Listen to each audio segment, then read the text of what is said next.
Hello, amazing people. I am outside today and I am going to read you chapter 3, Life with Matt, by me. The challenges and lessons of raising a child with multiple disabilities and illnesses in an unsympathetic world, by Joan Nielsen, which is me. But you already know that. Chapter 3, The Beginning. As my mom and I walked into the NICU, we spotted our big boy in the tiny incubator. The closer we got, the more something didn't look right. The top of his head looked swollen. Worried, we asked the nurse. She seemed alarmed, but at the same time calm. She came over and looked and said, "Oh, the IV came out. It's okay. The swelling will go down once I fix this." I thought, what? The IV fell out? My poor baby. How long had it been there with this going on? I didn't want him here anymore. Why did he have to stay? As more tears came to my eyes, my mom sensed I was upset and held me in her embrace. "It's okay," she said. "Everything is going to work out." Till this day, the thought of that moment still brings tears to my eyes, even reading about it. The thought of my little guy going through that, and my mom knowing when I needed a reminder that this was out of my control, and reassurance that it would all work out. Being a mom of a child who needed extra help seemed daunting. As I daunting. Was I ready for this? Could I do this? He had been in the hospital for far too long, it seemed to me, and still the doctor wanted to keep him. My poor child. What did I do during my pregnancy? What could I have done differently? I was unsure. My thoughts were going crazy. How could this have happened? Why wasn't there a fever with the infection? Why all the motion, all the monitors? Why couldn't I take him home? They still had an IV in his head for antibiotics, although they didn't know why the infection wasn't going away as planned. Why was it taking so long to find out what was wrong with him? I remember that night after he was born, the little time I got to spend with him was not enough. I was in too much pain to go and see what was happening. They kept me in bed. They kept me in bed all that night before moving, even slightly, because moving even slightly caused me immense pain. I just laid there, scared, worried, and very sore. What was wrong with him?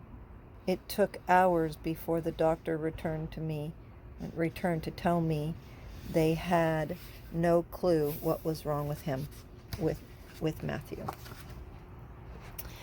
But they had found a mark on his lung and a mark on his bowel that they thought was an infection. A what?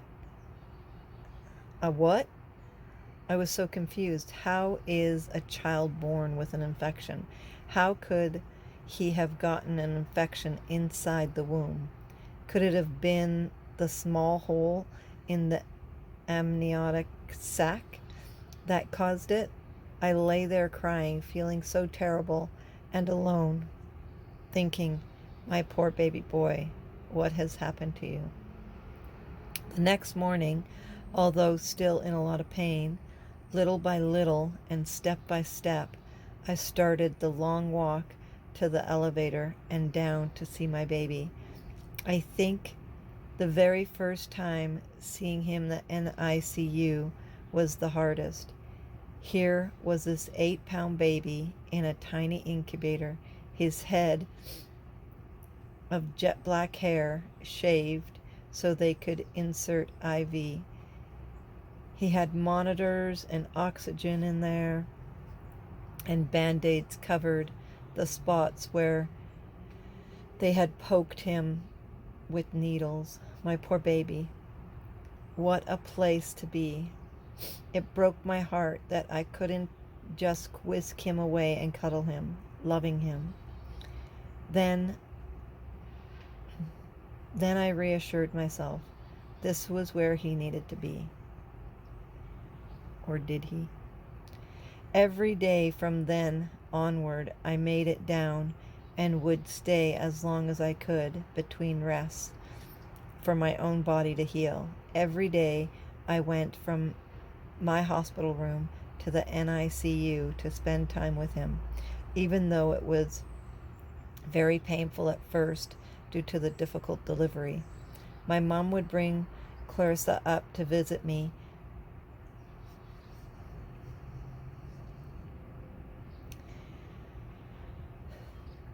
and I missed her so. It was hard to have her leave. When she got to see her little brother for the first time, she was so excited.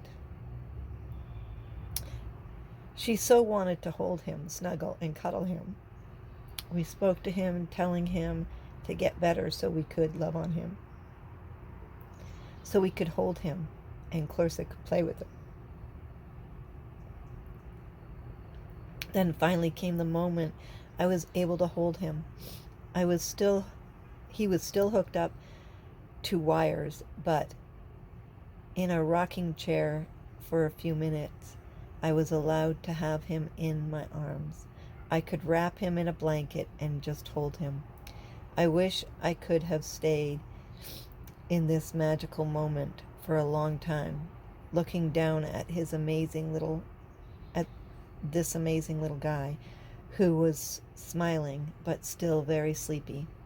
I remember rocking him and talking to him, telling him how much I loved him, how I couldn't wait to take him home. 6 days passed, and still the medical staff had no clue what was going on with Matt. He was still very lethargic, and the marks on his lung and bowel were still present. We were no closer to an answer than the day he was born. The medication they were giving him for the infection did not seem to be working. Finally, I had to leave the hospital without him. One of the most difficult things I have ever had to do was deciding I had to go home without Matt. It was a choice I hated making. Leaving him at the hospital was so hard that I cried. Just thinking about it. But I knew I needed to go home and care for Clarissa. I didn't want her to feel abandoned now that her little brother was here. So after being in the hospital for 7 days, I returned home without my baby. Although I was sure they would take care of him, I just wanted him in my arms. Everywhere I looked, there were signs that he wasn't there. The empty baby buggy, the empty baby swing, the unworn baby clothes, everything reminded me. But now that I wasn't ill and drained all the time, things were very different. I quickly got into my own routine: wake up, phone the hospital to check on my boy, get Clarissa ready for school, walk her to school, drive to the hospital to visit Matt, stay till I had to return to pick up Clarissa, then have lunch. I went back to the hospital, went back up to visit when I could in the evening. I was there so often, and if I wasn't there, I was calling to check in. As soon as they heard my voice, the nurses greeted me and said they just checked on Matt and he was doing well. I must have annoyed them with so many calls, but they were always nice to me, and I was very grateful for that. It was incredibly difficult to be without my boy, knowing he was so far away, knowing I could not do anything to help him, and now could only be there half the time. Visits up to see him were so wonderful. I missed him every moment I was away from him. I just had to keep my thoughts on a more positive level. I thought about him coming home with us, about him being unplugged from all the cords that were attached to him. And of course, I thought of him getting out of that incubator. All my thoughts became what I wanted to happen. This is what I was focusing on. The diagnosis. After a week, the doctor finally figured out what was going on with Matt. He had hypothyroidism, which is a condition where the thyroid gland doesn't produce enough hormones in the blood. This is what made Matt lethargic all the time. It had taken a week for the blood test results to come back, and the mark on his bowel and lung were still there. Had he even had all the other had he even needed all the other medication? I was not so sure, and the doctor would never say. Would they have told me even if they did know? So I knew the diagnosis, but Matt still wasn't allowed to come home. I remember the first time I was allowed to hold him with no IV, no monitor, no oxygen, no tubes, no heat lamps, just him and I in a little room away from it all, bonding. It was the most amazing moment. Although he was still lethargic, he was a little awake and, of course, full of smiles. Now came the time to teach him to nurse. He had been in this world for over a week and had never had to worry about eating, so he had no idea how to suckle. Bottle feeding became the best thing for him for many reasons. He really wasn't interested in doing anything but snuggling, and I was totally okay with that. But with no feeding tube, we had to encourage him to eat. We realized that Matt was not able to suck from a normal bottle nipple. He just didn't have energy yet, so we altered a nipple to have a bigger hole so it flowed more easily. We also needed to monitor how much he was getting, as he was still so sleepy. It helped to give him the medication that he was now to be on for the rest of his life, we were told. I remember looking down at him as I was holding him. There was this tiny little man who had already been through so much in this short time here on earth, yet he always smiled. Yes, he smiled all the time, even when he was first born, looking up at me with a big old smile. When I came, when can he come home? I would ask every time I went to visit him. When can he come home? I would ask everyone. The nurses would not know, and the pediatrician would tell me, let's see how he does tomorrow. Tomorrow would come, and with it, the same answer. On Sunday, when I was up there visiting him, I saw a different doctor checking on the babies, and I asked him, why is Matt still here? He is feeding normally, his medication is doing well, he is doing wonderfully. When can he come home? The doctor came over, looked at his chart, and said, I don't know why he is still here. I'm not sure when he can go home, but I will speak with the other doctor and see. Maybe he can go home tomorrow. I was blown away that this doctor didn't even know why Matt was still there. What was on that chart? Why wasn't the baby home with me? More thoughts came, but before long I thought only of that last thing he'd said. Maybe he can come home tomorrow. Yes, he will come home tomorrow. Finally home. Matt was finally able to come home when he was 15 days old. Had it helped that I questioned the other doctor, or was it that my family doctor came back from vacation and asked why Matt was still in the hospital? I don't know. But I was grateful, very grateful that my baby could come home. That morning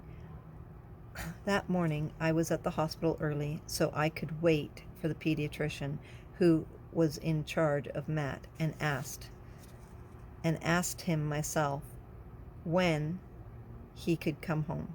The pediatrician told me over and over how important it was that Matt got his medication without fail every day. He told me that one of the reasons Matt was still here was that he was afraid. He was afraid I would not give him his medication. Who was this person? He didn't know me. He didn't know what kind of parent I was. He had no clue. Thoughts rushed through my head. Would I forget? Why would he even say that? I was a good mother. I was a good caregiver. I would take care of Matt, right? I had made a promise before Matt was even born to care for him.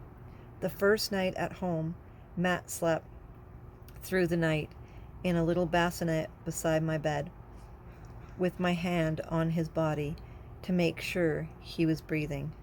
My baby was home. I smiled as I went to sleep that night, the biggest smile ever, one hand on him to feel him breathing while I drifted off to sleep. However, when 6 a.m. came, I woke to no crying, hungry baby. There had been no crying baby all night. No wake-up call for a change or to be fed. I startled awake, realizing the time. I picked him up to check if he was still all right. He gave me a big, sleepy smile. He was fine. He was alive, and I was very grateful that my little man was in my arms. He just slept through the night. That was all. I was so excited to take Clarissa to school that morning, to let her show off to all her friends her baby brother, whom she loved so very much. It was a proud moment for us both. Having a child with an illness like this makes you aware of certain things. They sleep more, they eat less, they can develop more slowly, and sometimes they may forget to breathe. I remember the first time this happened. I was holding Matt in my arms, and I heard him take a deep breath in, but not out. I looked down and realized that he wasn't breathing. I couldn't believe it. Why wasn't he breathing? But Before I allowed panic to jump in, I just thought to blow into his face, and he exhaled. It was scary, but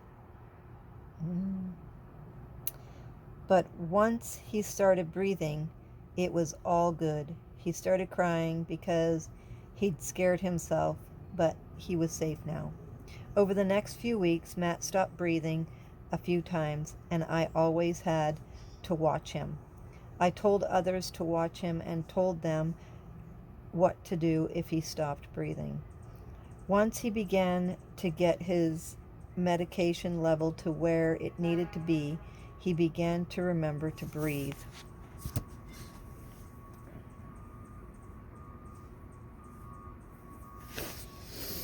As normal as it gets. It didn't take long before Matt was getting enough medication and was starting to respond well. He stayed awake longer and wasn't as sleepy. He smiled all the time.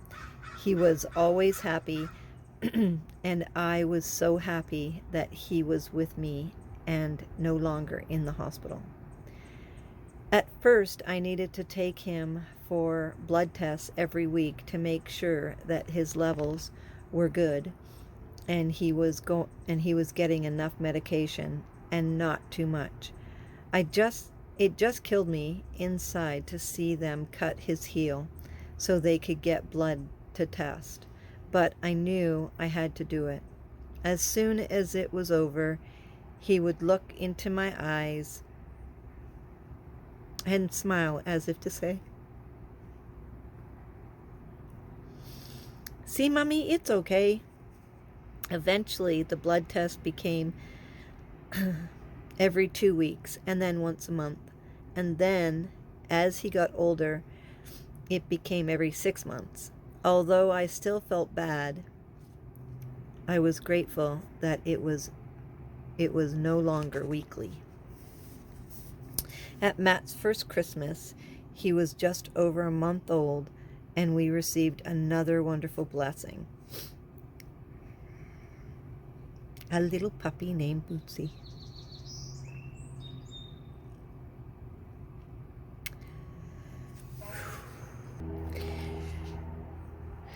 She was a small little girl, and we fell in love right away.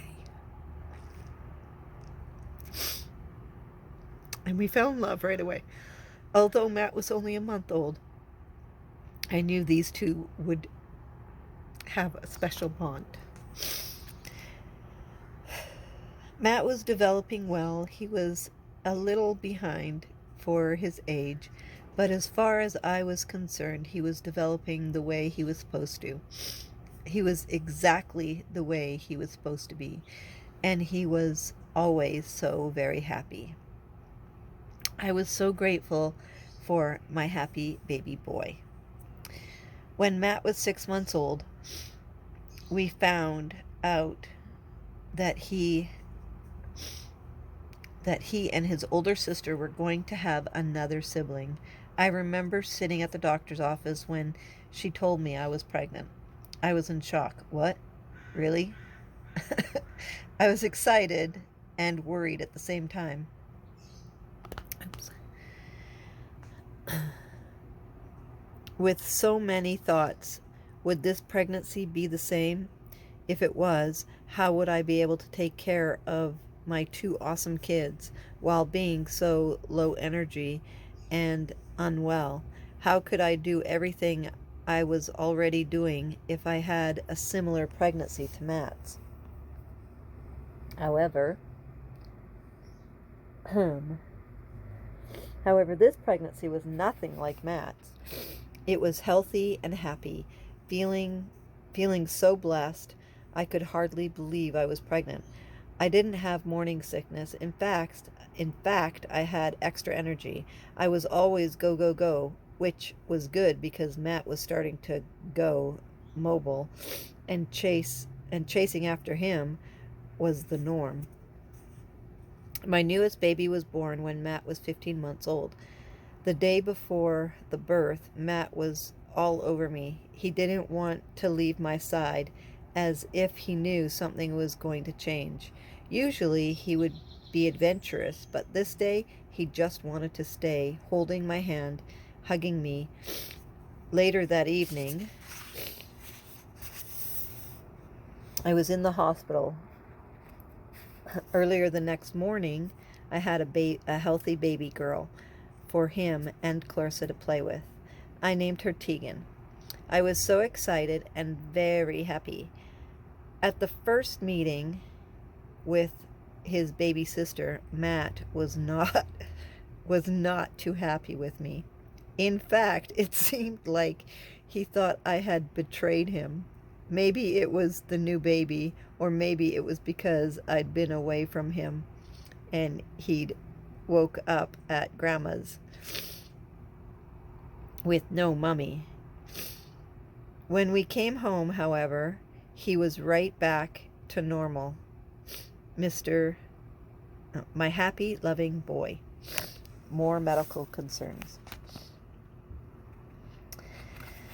Whew. The week Tegan was born was very interesting one for me. I had her on Monday. We went home on Wednesday. Clarissa had surgery for her tonsils and adenoids and ears on Thursday. And then the following Monday, Matt had a fever from his molars coming in and was a little cranky. And Clarissa still home from school because of her operation. Matt, Clarissa, and I were snuggling up, watching something on TV with baby Tegan laying on my chest, sleeping. And all of a sudden, Matt couldn't breathe. Before long, I knew I had to take him to the hospital. Thankfully, my mom joined us and took care of Clarissa, who really didn't want to go back to the back of the hospital. After taking x-rays, they decided to rush us to another hospital so they could treat Matt in a pediatric ward because the hospital we were at did not have one. They thought he had pneumonia, while I thought it was his asthma. Pneumonia? Really? How was this possible? On the ambulance drive to the hospital, the paramedic told me a chiropractor could help with asthma. He said that his chiropractor had done that with his son, and now his son was off all medication and they could have carpets and cats again. I couldn't believe it. A chiropractor could help? I began to get excited and couldn't wait to talk to my chiropractor once Matt was out of the hospital, to hear what he could do to help Matt with his asthma. Now, I love my chiropractor. He has helped me out so much through my own pain and has gotten me to a place where I'm not living in pain every day like I had for so long.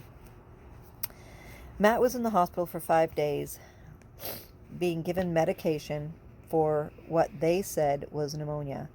I called regularly and to talk to the pediatrician, who seemed to never be available and who, just like when Matt was born, seemed to be avoiding me and my concerns. I explained to the nurses that I was sure Matt's fever was due to his back molars coming in.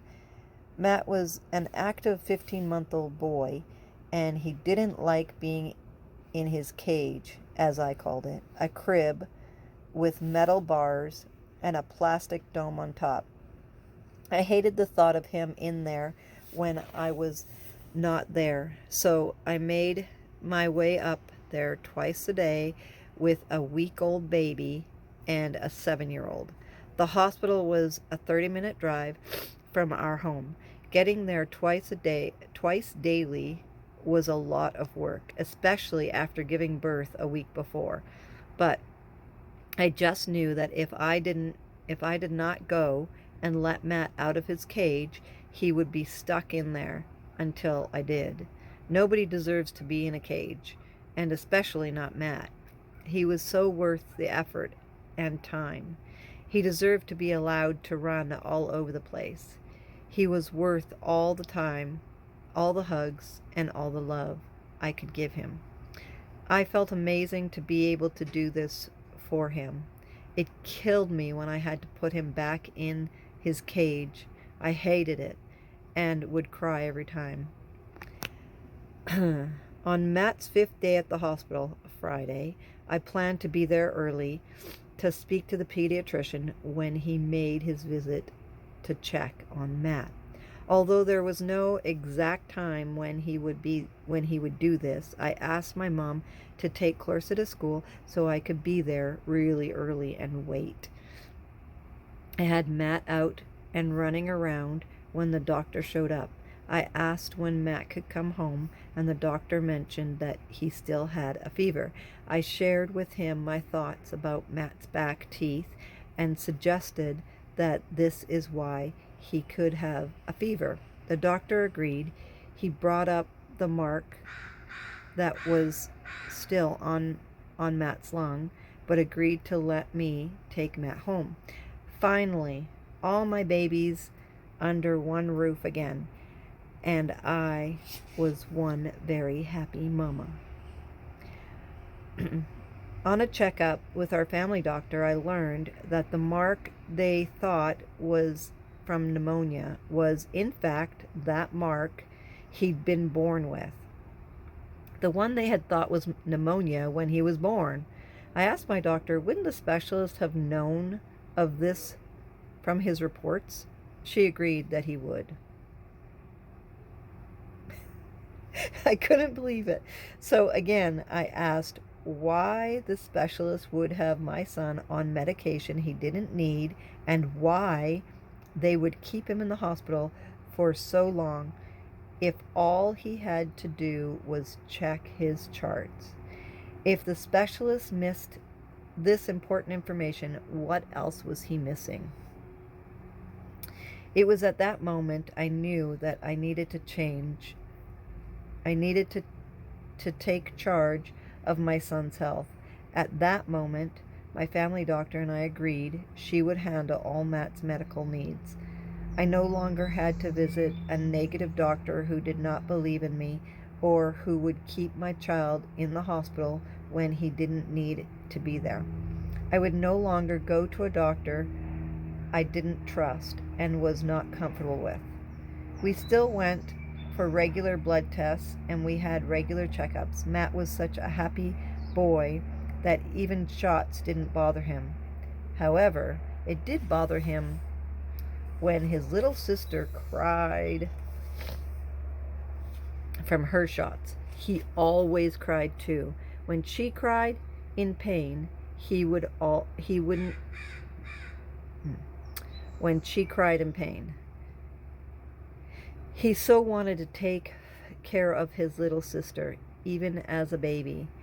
I did take Matt to the chiropractor to see about his asthma, and to this day he has not had an asthma attack, thank goodness. Who would have thought we see such an interesting turn of events? Development. As Matt got older, we realized that his speech was slower than other children's, even slower than his little sister. He could speak, but not very many people other than his sisters and I could understand him. This wasn't too bad, considering that he spent most of his time with us. If anyone else didn't understand him after 3 tries, he would just give up and walk away. It was as if it just wasn't important enough to have others understand him, even for food or drink. The girls, however, were quick to help out with interpreting for Matt. Of course, they didn't understand when I would tell them to let him try to tell me. They didn't understand that they were not helping him by telling me what he wanted. And they really didn't understand me wanting to help him by asking him to repeat it over and over. Matt didn't like Matt didn't like to practice words. He knew what he was saying, and well, if you didn't understand him, that was your issue. He would rather go do something else. That was more fun. I remember when Matt was about 2 years old, we took the kids to the zoo and sat down to eat. I was getting food out for everyone, and Matt just disappeared without a trace. It happened so fast, I just let go of his harness and he was gone. I was so scared. I had Clarissa, then about 7 years old, Tegan, about 6 months, and Matt gone. I had to put Tegan back in the buggy, put the food on top, and go find him. Where could he be? How could he have gotten away so fast? What the heck had happened? I can remember everything about that moment. I was so scared. If someone had taken him, they would never know he needed medication. Matt was such a cute little kid, a cute little guy. His hair had been blonde. His hair had gone blonde, and he had bright blue eyes. That day he was wearing a blue shirt with the Poco Blues, my dad's soccer team. I had a feeling he had gone to the playground, but from the gate I just couldn't see him. Then a lady asked, "Are you looking for a little blonde boy?" "Yes," I told her. "With a blue shirt?" "He is in the tubes," she said, pointing to the tube slide. Scared and relieved, I told Clarissa to watch her sister and the food, and I ran in to get him. When I saw him, he looked at me with a big smile and said, "Mummy," in Matt speak. I started crying. I wrapped my arms around him, and I hugged him with tears running down my face. "Mummy," I heard him say, "why you cry?" He gave me a big hug back. One of the hardest things is to think that you have lost your child. It's so very hard to think proper, to think, okay, where could they go? Because you have so many other thoughts running through your head. What if someone took them? What if they were in trouble? What if they were hurt? What? And the list goes on and on. And of course,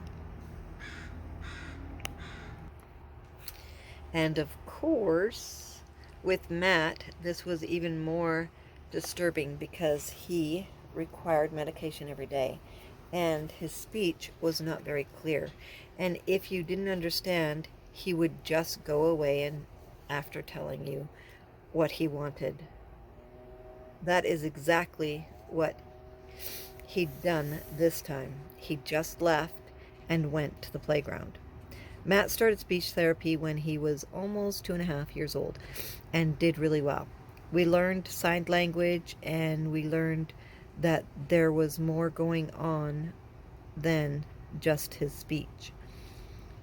So he was sent to Children's Hospital for testing. After a final assessment, they diagnosed Matt with learning disabilities and a form of autism. I was in shock. How was this possible? He was friendly. He was a happy, friendly boy. As the doctor continued to talk to me, I did not hear him. I was stuck in my head questioning what was happening and what it meant for Matt, for his life, for us. My final thought was that I didn't care what others thought. Matt was awesome. I don't like labels anyway. He was and would always be my Matt, and I would always do whatever was needed in order to help him. Although Matt seemed a little slower than other kids, it just didn't seem to matter. He was always the happiest, most fun-loving little kid I knew. He loved to play with toys, play with water, play with video games, jump around the playground, visit beaches, and do just about anything that was fun. Everyone we met said that he was so much fun to be around, so happy, and of course, so very adorable. As well as being fun, he kept us on our toes, like the time when we went to the beach with my parents' sister's brother, and all our kids. Matt was playing not too far from me. I could see him sitting in the water splashing, and I knew he was just having fun. My sister, however, thought he was in trouble and ran into the water to help, getting her new shoes all wet. Before he stood up and showed her he was only up to his knees. We all had a good laugh, and Matt gave us a big, huge smile. Thankfully, Matt had sisters and cousins who were right around his age who would play with him and keep him close. Whether he was running free in a field, rolling down hills, playing in playgrounds, climbing anything and everything, playing video games and playing with his toys, for Matt, life was always about having fun, laughing and loving. Of course, there were the times Matt cried when he was sleepy, when he fell, when people would fight, or when one of his family members was hurt, but the rest of the time he would rather laugh and have fun. Even if someone was mad at him, he just didn't really understand them being upset and serious. Matt still wanted to protect everyone from blame. He would always take credit for whatever bad things happened, even if I knew it wasn't him, even if he was with me when it happened. One time, my brother was babysitting and had made the kids some oatmeal for breakfast. He sat down to eat with them, and they all seemed so unhappy. It takes a while for them to wake up in the morning. So he began a food fight there in the kitchen. Oatmeal everywhere. By the time I came home, they were just about finished cleaning up. I asked what was going on, and although my brother had no issues with telling me the truth, Matt was quick to say, "I did it, Mum. It was me." Everyone just laughed because we all knew it was not him, and he was just being Matt. That was chapter 3. I hope you enjoyed it. More to come. If you're interested in purchasing, I will leave the link below. Life with Matt by Joan Nielsen. Me. I look forward to reading you another chapter.